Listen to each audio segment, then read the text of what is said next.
10 years after the betrayal that shattered her world, Emily Carter stood in the glittering rooftop bar of the Peninsula Hotel in Chicago, the wind whipping through her perfectly styled hair as she locked eyes with the man who'd orchestrated her downfall.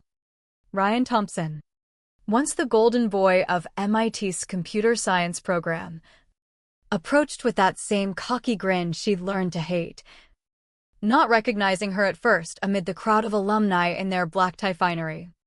"You look like you've seen better days," he quipped, his voice laced with the false pity of someone who'd long ago dismissed her as broken. But Emily just tilted her head, her smile sharp as a blade. "Actually, Ryan, I've built a $200 million empire while you scrambled for scraps." The air thickened with unspoken rage, the kind that had simmered in her chest for a decade, turning every scar into fuel for the fire she was about to unleash. Back then, at 22, Emily had been the quiet genius in the lecture halls, the one who'd rather lose sleep over algorithms than chase keggers on Fraternity Row. Growing up in a working-class family in suburban Boston, she'd clawed her way into MIT on scholarships and sheer grit, teaching herself JavaScript at 15 and launching her first freelance web app by senior year of high school. By junior year at MIT, her GPA was flawless, and she'd landed a dream internship at JP Morgan's tech division for the summer, proof that hard work could level any playing field. That's when Ryan entered her life. Charming, ambitious, from a lineage of Silicon Valley investors, he pursued her with calculated intensity, surprise deliveries of energy drinks during her coding marathons in the library, notes slipped into her backpack quoting her favorite TED Talks on AI ethics. When they started dating, Emily thought she'd found a partner who matched her drive, someone who saw her as an equal in a world that often didn't.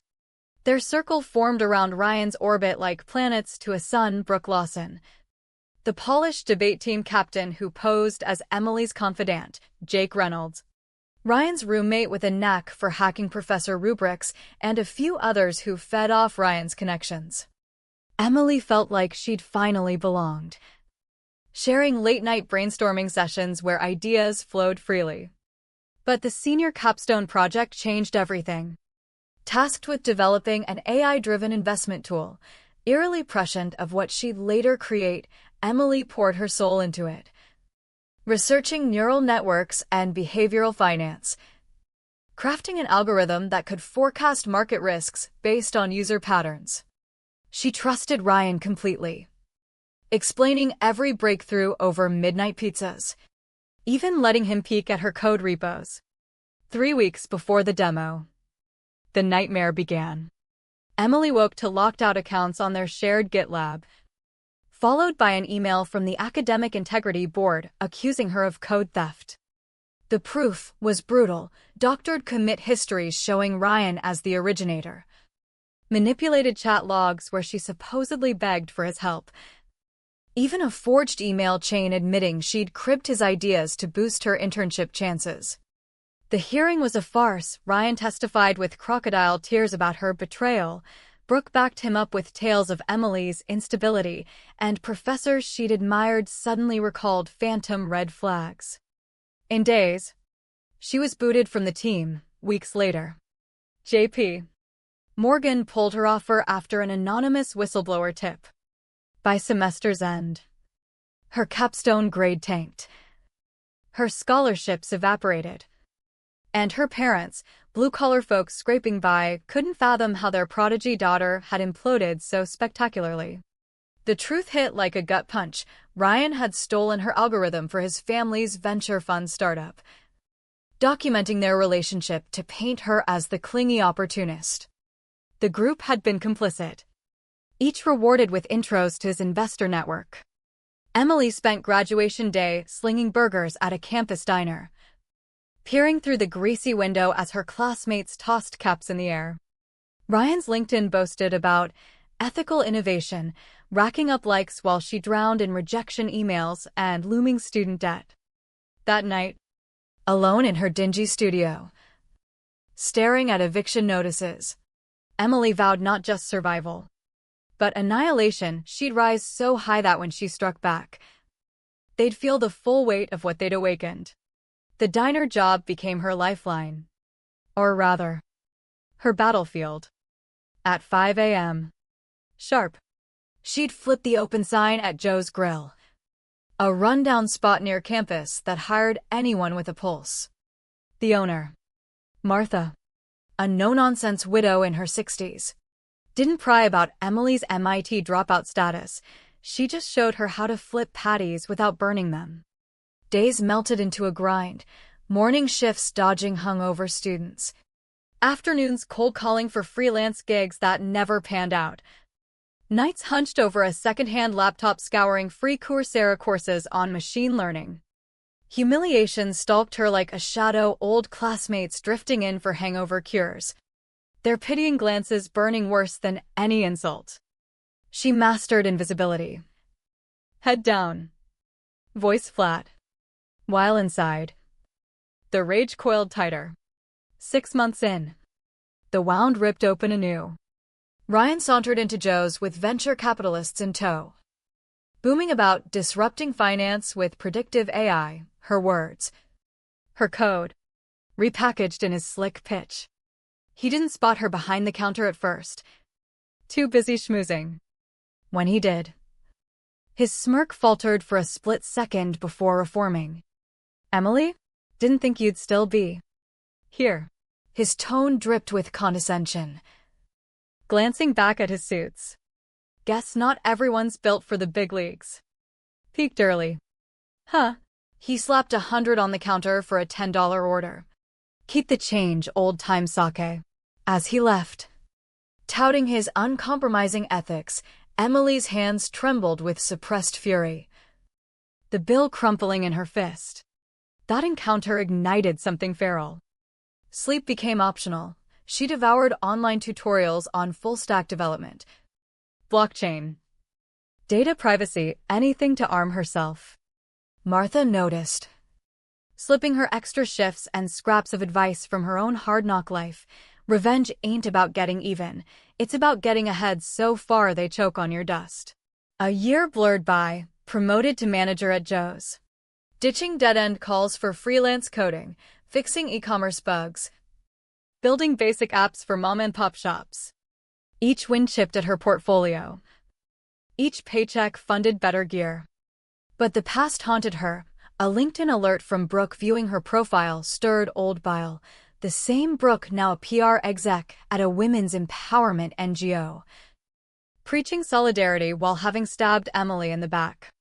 Emily's side project evolved from spite-fueled sketches into FinGuard, an app tailored for women navigating financial pitfalls, transparent AI that demystified investments, forums for real support, tools to spot predatory advice. Born from her scars, the divorcees starting over, the career breakers clawing back, the patronized savers seeking dignity. She named it after her mom, Evelyn, who juggled jobs to fund her education only to watch it crumble. Launched quietly from her apartment with beta testers from online finance groups, it snowballed 5,000 users in months, 100,000 by half a year. TikTok finance gurus raved about its no BS approach. FinGuard rising trending without a dime on ads. Emily stayed ghosts, no founder picks, no panels, letting the product shine while she bootstrapped with user fees and angel cash from resilient women like Martha, who invested her nest egg. All the while, she monitored them. Ryan's startup, bloated on her stolen tech, raised funds but bled users hollow without her insight. Brooks' NGO faced audits for funky finances. Jake job hopped, his desperation seeping into posts. Emily hired a PI, unearthing dirt, Ryan's shady data scraping, toxic culture testimonials, a damning voicemail from college where he boasted about borrowing code uncredited. She hoarded it, patient as a spider. When Forbes profiled rising fintechs, FinGuard shone anonymously. Ryan's puff piece followed, touting integrity. That's when she struck, leaking doubts to his VCs, watching his series be implode amid market jitters. The reunion invite landed like fate's gift, MITCS class of 2016. 10 years on. Peninsula Rooftop.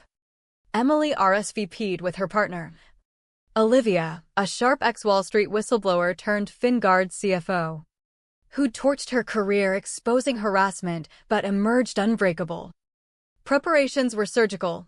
PI updates revealed Ryan's fragility, Jake's fraud, Brooke's embezzlement hints.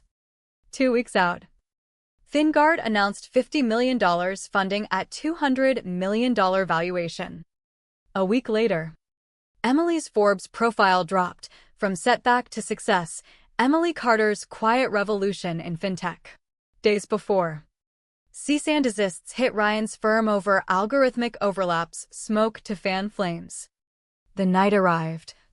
Emily in sleek black, Olivia in power tailoring. They entered like queens, drawing stares before recognition dawned. Whispers rippled. Is that Emily? The one who? Brooke air-kissed awkwardly, eyes pricing Emily's Cartier. Still in tech. Something like that. Then Ryan, mid-pitch, froze. How's the pivot? Emily asked sweetly, watching him blanch at her Series B jab.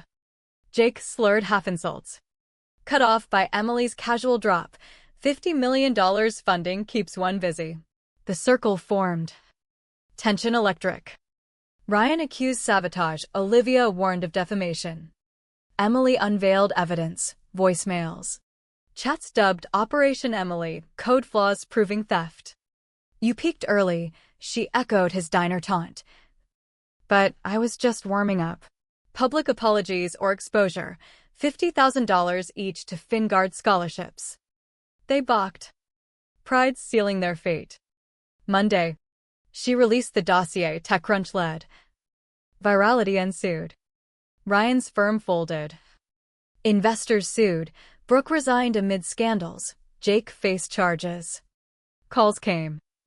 Desperate pleas from Ryan. You've ruined me. No, Emily replied coldly. You earned this toxicity. The weight lifted not from destruction, but creation. Fingard's users surged. Scholarships bloomed. Months later, MIT Steen offered retroactive honors. A keynote invite. Emily took the degree. Skip the speech, let them stew. A late-night message from a former classmate. Inspired to reclaim her path. Sealed it. Success wasn't vengeance, but ensuring no more victims. As dawn broke over Austin, Emily debugged code. Free at last. Her empire untouchable. Built on scars turned to steel.